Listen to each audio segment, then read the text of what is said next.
네, 요즘 청약 시장 굉장히 뜨겁습니다. 분양가가 점점 상승하는 데다가 당첨되기만 하면 수억 원의 시세 차익을 볼 거란 기대감에 또 다들 청약에 몰리고 있다고 합니다. 네, 이런 와중에 집값 상승에 대한 기대감도 조금씩 커지고 있는 것으로 나타나고 있습니다.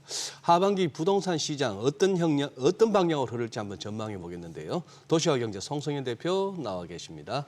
어서 오세요, 어서 대표님. 오세요. 안녕하세요. 네. 네. 아니, 집값 상승 기대감 커지는 거 맞습니까? 기대감이요. 지금 지수라든지 이런 분위기들이 상당히 예전하고는 좀 다른 양상을 보이긴 해요. 그래요? 근데 앞에서도 말씀하신 그 청약이라는 게 우리가 부동산 시장을 좀 선행적으로 보는 것들이 뭐 경매 시장도 있긴 하지만 네. 대표적으로 이제 세주에 대한 그 열망, 또 실수요자, 또 투자 시장으로도 불리는 이 청약 시장, 뭐 이쪽에 관심들이 많은데요. 최근 들어서 뭐 보니까 지금 흑석동에 있는 자이 아파트가 분양을 했었어요. 그래서 이쪽에 이제 무순위 청약을 한 거죠. 무순위 청약을 했었는데 여기 몰렸던 그 경쟁률 자체가 저도 놀랐는데요. 뭐 누가 넣어본다고 그래서 한 수십만 대 1 정도 나온다라는 의견들을 줬는데 이게 지금 경쟁률이 82만 대 1 정도 나왔어요. 예? 화내시는 줄 알았어요. 근데 저도 사실 아니 뭐 무슨 그런 경쟁률이 있습니까? 청약에. 그러니까 저도 사실 이진우 소장님하고 그 실무에서 이제 일할 때 반응 똑같았습니다. 네? 저도 그래요? 예, 82만 대 1 정도가 나온 거예요. 아니 저 분양 가구 수가 몇이고 청약한 사람이 몇 명이길래? 근데 이게 이제 높을 수밖에 없는 게 이제 가구 수가 한 가구. 한 가구. 예. 예? 한 가구가 나온 거죠. 그러니까 지금 이 청약을 하는데 이렇게 많이 몰린 이유를 보니까 우선적으로 소장님이 좋아하는 그 한강 주변에 있는 아니 저 안 좋아해요. 안 좋아해요? 네. 좋아하면 그거 이미 살았지.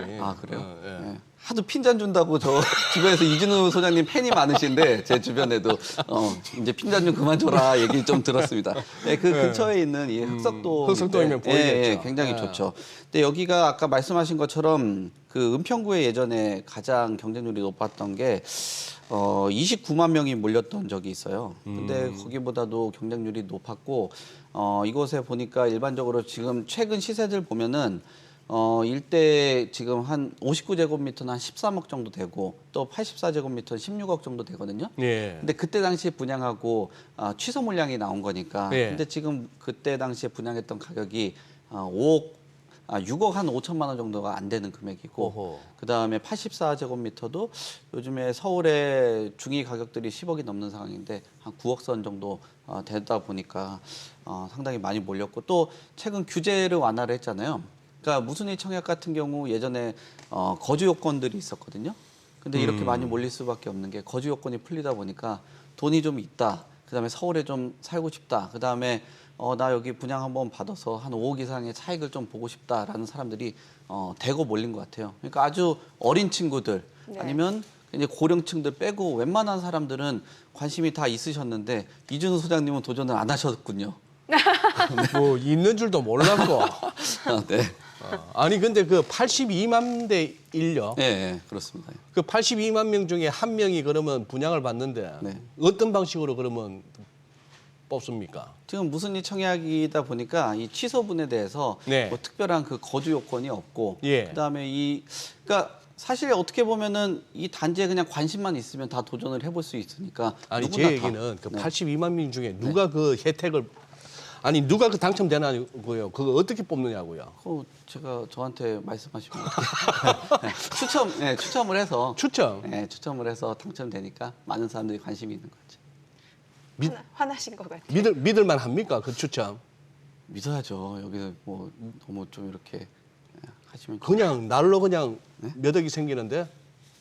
빨리 다음 진행하세요. 예. 네. 손 소장님이 요즘 경기 지표도 그렇고 모든 네. 거에 대해서 약간의 의문점을 항상 갖고 계시다 보니까. 그렇죠. 네. 예. 왜냐하면 요즘에 그 경제 네네네. 정책이나 부동산 정책에 예전에는 정량적으로 평가가 많다 보면은 네네. 요즘에는 정성적으로 정책적인 예. 그 개입이 많다 보니까 네. 그런 평가가 많아서 약간 소위 말하는 또 전문가시니까 시장에서 또 약간 좀 마사지를 하는 거 아닌가 뭐 그런 의견들도 사실 많이 나오긴 합니다. 예. 그 고덕강일 3단지 뉴홈 특별공급 네. 사전 예약 접수 결과 공개가 네. 됐어요. 말이 좀 어렵죠. 네, 어렵습니다. 토지 임대부이기 때문에 토지 소유권은 이제 공공에 있고 그런데도 네. 실소유자들 관심이 굉장히 높았다면서요. 예, 아무래도 이건 또 이제 여기도 가격인데요. 가격이 굉장히 저렴해요. 지금 보면은 이 중에서 이제 신혼부부나 생애 최초보다는 청년 쪽들이 관심이 많았던 것 같아요. 예. 물론 모집 가구가 좀 적은 것도 있겠지만 사실 보면은 이 금액 자체가 49제곱미터 추정 분양가가 3억 1천만 원 정도 되거든요. 고덕 강일에 있는 뭐 조금 뭐 연식에 따라 좀 다르겠지만 한 6억에서 한 7억 정도 선에 있어요. 그거 대비했을 때 한 절반 정도 수준밖에 안 되고 그 다음에 임대료가 월 한 35만 원 정도 돼요. 그러면은 뭐 아까 49제곱미터라고 하면은 좀 신혼부부라든지 젊은 사람들 이 집을 가지고 생애 최초는 뭐 자산 형성까지도 기대를 해보시는 그 경향들이 있는데 청년들은 사실 사회초년생이다 보니까 저렴한 걸 원하시거든요. 그래서 이런 부분들이 긍정적이고 또 토지 임대부 주택이라는 것이 서울의 뭐 강일 지역이라는 것이 뭐 보는 시각마다 좀 다르긴 하겠지만 제가 보는 관점에서는 그래도 서울권 안에 네. 뭐 청년들이 살기 괜찮은 입지다라고 그렇죠. 평가를 해볼 수 있거든요. 그리고 토지 임대부 주택이 우리나라에서는 비판적인 시각도 많긴 한데 뭐 뉴욕에도 좀 있고 싱가포르에는 상당히 많이 있습니다. 그래서 이런 부분들이 이런 저렴한 한 3억 이내 뭐 이런 주택들이 서울의 중심권들의 자리를 잡게 된다면 뭐 임대료라든지 이런 것들이 아무래도 민간들이 조금 견제를 할 수 있는 그 앵커 역할도 할 수 있기 때문에 이런 관심들이 많았고요. 결국 실소유자나 청년들 뭐 이런 분들이 저렴한 분양가 또 좀 안정적으로 40년 또 계약 갱신까지 하면 80년까지 살 수 있다 보니까 요즘 전세 사기 너무 힘들잖아요. 예. 그러니까 거기서부터 좀 탈피를 할 수 있는 전세 금액 정도의 가격이 나왔기 때문에 많은 관심들을 가진 것 같습니다. 뭐 주식시장이나 부동산 시장이나 뭐 주가나 부동산 가격이나 이게 다 그 원리는 비슷한 것 같아요. 사이클이 있고 흐름이 있는데 네. 예전에 그렇게 뜨거웠던 게 그거 아니에요. 일단 분양만 받으면 시세 차익이 났으니까. 네. 근데 이 최근 같은 경우에는 또 분양 받고 나서 이렇게 또 힘들어하시는 분들도 있잖아요. 그 이후에 지금 시세가 이런. 근데 지금 이제 다시 약간 분양 시장이 살아나는데 네. 지금 서울뿐만 아니고 인천 쪽에도 무슨 검단 신도시 쪽 같은데 괜찮다 하더라고요. 네. 그런데 지금 정부는 청약 규제는 완화시키고 있고 반면에 이제 분양가는 올라갑니다. 네. 뭐 원자재가 올라가죠, 임금비 올라가죠, 인플레 시대에. 그래서 조금 청약 시장이 과열되고 있다는 지적도 있고 지금 조금 우리 송 대표님께서 한번 전문적으로 한번 판단 한번 내려주시죠. 조금 과열된 형상들을 가질 수밖에 없는데 네. 이게 앞으로 예견됐다라고 사람들은 생각하는 거죠. 내가 지금 안 사면은 이렇게 분양 가격이 계속적으로 네. 올라가고 있는데 네. 왜냐하면 수치적으로도 보면은 서울의 그 아파트 분양가 같은 경우 그리고 전국에 있는 아파트 분양가들 보면 한 10년 시계열을 쭉 보니까 한 연평균 8% 정도가 뛴 거예요. 그러니까 10년 정도 하면 한 80% 정도 가까이 되는 건데 내년에도 8%, 그 다음에도 8%라고 하면은 이거 좀 미리 좀 받아야 되는 거 아닌가 그런 심리도 작용을 할 수밖에 없고요. 그리고 아까 검단 같은 경우에 그 아파트는 분양가 상한제를 또 적용을 받았었어요. 예. 그러니까 아까 동작에 있는 그 아파트처럼 가격에 캡을 씌워놓다 보니까 지금 시세에 대비했을 때 그때 가격이 저렴하게 이제 느껴지는 예. 거죠. 지금은 뭐 분양가라든지 이런 부분이 좀 자유롭다 보니까 분양가를 올리는 그런 구조다 보니까 아니 분양가는 앞으로 올라갈 게 남아 있는데 이거는 또 상한제 그 걸려 있는 그런 아파트다 보니까 시세가 좀 저렴하다라고 볼 수 있는 거죠. 왜냐하면 분양받은 그 가격하고 지금 시세를 보니까 한 1억 정도가 차이가 나더라고요. 그러면 안전마진을 확보를 할 수 있다라고 보여지고 이런 시각과 또 어떤 뭐 규제를 좀 덜 받고 내가 만약에 부담스럽다 그러면 실거주가 완화된다라는 그런 신호 또 전매 제한까지도 지금 풀려 있는 그런 상황이다 보니까 수도권에 있는 지역들도 예전에 고전을 면치 못하고 또 소장님께서 뭐 고속도로 가다 보면 불 꺼져 있는 곳들이 되게 걱정스럽다 그랬던 곳들이 예. 앞으로 이제 또 불이 켜질 수 있는 그런 분위기로 좀 전환이 된 것으로 볼 수 있을 것 같습니다. 그래요. 네. 네. 자, 그럼 이번에는 집값 얘기 좀 해봐야 될 것 같은데 지금 서울을 중심으로 이제 바닥론이 좀 확산되고 있는 네. 분위기인 것 같고 네. 이렇다면은 앞으로 집값이 상승할 거다라는 기대 심리가 커진다라는 거잖아요. 네, 그렇죠. 우리가 이제 그 얘기하는 거하고 또 뭐 저보고 판단해 달라고 말씀도 해주셨는데 한국은행에서는 소비자들이 판단을 하는 그런 지수도 있어요. 네. 그게 이제 주택 가격에 대한 그런 뭐 전망 지수인데 소비자들의 동향을 보는 거죠. 예. 심리를 한국은행에서 그냥 조사만 한다. 그렇죠. 네. 근데 이게 기준치가 100인데 이제 100에 도달을 했습니다. 낮았을 그래요? 때가 61 정도 됐었는데 계속적으로 추이가 상승하고 있는 건데 뭐 전문가들이나 시각에 있는 다양한 뭐 보고서들이나 이런 사람들보다도 소비자들이 봤을 때는 이제 주택 가격이 좀 바닥을 많이 찍고 올라갈 수 있다라는 그런 모습이에요. 네. 아까도 말씀하신 그런 사이클에 대한 그 추이 자체가 지금 굉장히 점진적으로 올라가고 있는 그런 상황이고요.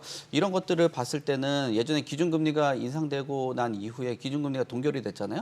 그래서 기준금리 동결 이후로 심리가 상당 부분 개선이 되고 있는 그 흐름이고요. 그다음 부동산원에서도 자료들을 내놓고 있는데 서울의 아파트 같은 경우도 2월에 하락 전환한 이후에 이제 반등으로 돌아섰고요.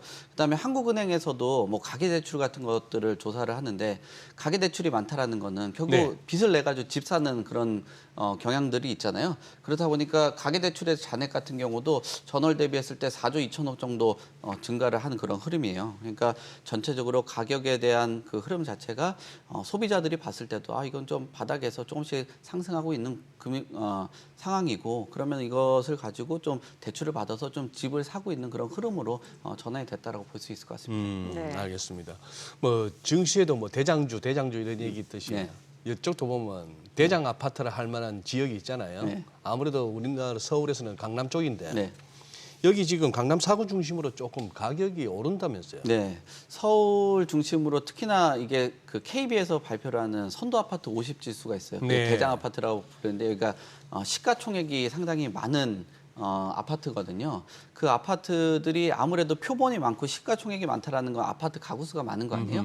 그런 가구들의 흐름 자체가 상당히 좀 반전을 했다. 그래서 선도 아파트 지수 같은 경우도 전달 대비했을 때 약간 1%는 못 미치지만 0.82% 정도 상승을 했고요. 강남 4구 중심으로 해서 상승세가 지금 가파른데 여기에 대부분 보면은 역시나 뭐 음마 아파트라든지 뭐 리센츠 아파트라든지 대표적인 아파트들이 있습니다. 이런 곳들에서도 추이가 상당 부분 전환을 했는데 조금 상당히 그 상위 50 아파트하고는 좀 다르게 약간 수도권 외곽이라든지 서울에 있는 그 50 지수를 좀 벗어난 서울의 외곽권 같은 경우는 또 반전을 하지 못하는 그런 상황이기 때문에 뭐 양극화라든지 양극화가 또 벌어지면은 이 대장 아파트가 하단에 있는 아파트들을 또 끌고 갈 수 있는 그런 흐름으로 변할 수 있다라고 보여집니다. 말씀해주신 대로 뭐 양극화 좀 이런 분위기 자체가 수도권에서만 좀 두드러지고 또 서울 지역 내에서도 강남, 비강남 이 차이가 분명히 있단 말이죠. 네. 근데 3040 세대를 중심으로 지금 강남 수요가 좀 증가하고 있다면서요. 네, 그 30보다는 40이 아무래도 자금적인 여력들이 있다 보니까 이런 분들이 조금 더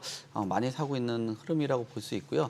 예전 같은 경우는 그 15억 이상 되는 대출에 대해서 대출을 안 해줬거든요. 네. 근데 15억이 넘어가도 지금은 대출을 해주고 있습니다. 어. 그러다 보니까 자금에 대해서 여력이 좀 더 생긴 거죠. 뭐 그렇죠. 30% 정도만 추가 대출을 해줘도 어떻게 보면 계단을 하나 더 놔주는 그런 예. 형태가 되다 보니까 예전에는 내가 진입을 못했던 그런 뭐 단지라든지 뭐 지역 같은 경우도 30대, 40대들이 매수를 하고 있는 것으로 보여지고요. 그리고 이 강남에 있는 아파트 자체가 소위 말하는 그 저점을 찍었다라는 의견들이 있다 보니까 아무래도 좀 저점 매수를 하려고 하는 이런 수요들이 아까 가계대출하고도 연동성 있듯이 대출을 받아서 조금씩 집을 매입을 하려고 하는 그런 움직임으로 보이고 있습니다. 그리고 타 지역의 분양가가 10억이 넘고 강남에 있었던 아파트가 많이 떨어져서 뭐 10억 언저리까지 내려왔다라면 고민을 해보는 거죠. 서울의 외곽에 있는 10억대 아파트를 분양을 받을 것인지 강남권에 있는 10억대 아파트를 살 건지 이 판단을 하면서 아무래도 젊은 세대들이 조금 더 판단을 서울의 중심지로 하고 있다. 뭐 그렇게 볼 수 있을 것 같습니다. 네. 지금 저기 그거 한번 여쭤볼게요. 네. 뭡니까 그 총부채 원리금 상환 네. 비율인가 네. DSR 예. 이거 지금 좀 완화한다는 얘기가 들리던데. 네. 지금 좀 완화를 하려고 하는 그런 언급을 계속 하다 보니까 정부에서? 네, 구두로 네. 계속 얘기를 하다 보니까 전세금 반환에 대해서 뭐 하려고 하는 것으로 보여진대요. 지금 이거 역전세 난을 갖다가 좀 그 뭡니까 그 우려를 좀 줄이기 위한 방안인가요? 예, 그래서 돈을 좀 더 쉽게 돌려줄 수 있는 그런 예, 방향인데, 예. 근데 사실 그게 근본적인 해결책은 아니거든요. 이분은 나가지만 부실한 임대인한테 새로운 임차인이 들어오는 그런 구조기 때문에 고민을 해보는 것 같아요. 그래서 예. 시점하고 또 그 돈 가지고 외국에서 살면서 전세 놓으시는 분들이 있거든요. 예. 그래서 계층하고 또 그 시점을 좀 정해가지고 어떤 한시적으로 DSR을 완화를 하려고 하는데, 최근 뭐 도덕적인 해이의 문제라든지 이런 부분 때문에 신중하게 접근을 하는데, 뭐 7월달에 역전세 우려 때문에 조금 개입을 하려고 합니다. 근데 저 개인적으로는 역전세라는 게 하반기에 그렇게 강하게 일어나지 않을 거라고 봐요. 왜냐하면 전세 대란에 대해서 전문가들과 시장들의 예측이 빗나갔듯이 네. 이런 우려들이 있으면은 그 사인들 간에 서로 위험 회피를 위해서 서로 보완을 해주는 관계거든요. 그리고 7월, 8월 정도 계약이라고 하면 실무적으로 보면 벌써 4월, 5월 달에 계약들이 다 끝났습니다. 그렇죠. 예. 그래서 뭐 6월 달, 7월 달, 뭐 8월 달 대란이 있을 거라고 예상을 하는데, 제가 볼 때는 전세 대란이 예측이 벗어났듯이 역전세 대란이 굉장히 크게 일어나진 않고 좀 완만하게 이어가지 않을까라고 보여집니다. 네네. 그 양도세 중과 폐지 네. 요거는 지금 아직 논의 중인 거죠? 네, 그래서 지금 양도세가 지금 6에서 45%고 2주택부터 단기로 보면은 뭐 20에서 한 30% 정도가 더해지는데, 지금 윤석열 정부가 들어오고 나서 이런 단기 차익을 조금 인정을 해준 그런 상황이에요. 그래서 뭐 다주택자가 내년 5월까지 팔더라도 양도세는 중과는 되진 않습니다. 근데 이게 글로벌 트렌드에 맞냐 아니냐라는 것이 시장과 또 부동산 시장 안에서 굉장히 논의가 됐거든요. 왜냐하면 네. 우리나라는 보유세는 굉장히 낮고 거래세가 높다라는 의견들이 있어요. 그래서 보유세는 점진적으로 올려가고 거래세를 좀 낮춰가자는 의견들이 있고, 거래 안에서 발생되는 그 세수들이 있는데 거래가 너무 안 되다 보니까 그러게요. 예, 거래를 좀 하면서 뭐 국가 재정도 좀 튼튼하게 해줄 수 있고, 그다음에 사인들이 거래를 하면서 조금 더 자유롭고 조금 편하게 할 수 있는 그 거래 시장으로 가는 게 올바른 방향 같아서, 저는 이게 뭐 일시적으로 뭐 한시적으로 자꾸 이렇게 하는 것보단 뭐 글로벌 트렌드로 가는 게 앞으로의 그 세금의 방향성이 아닌가, 뭐 저는 그렇게 봅니다. 네, 알겠습니다. 잘 들었습니다. 네, 고맙습니다. 네, 감사합니다.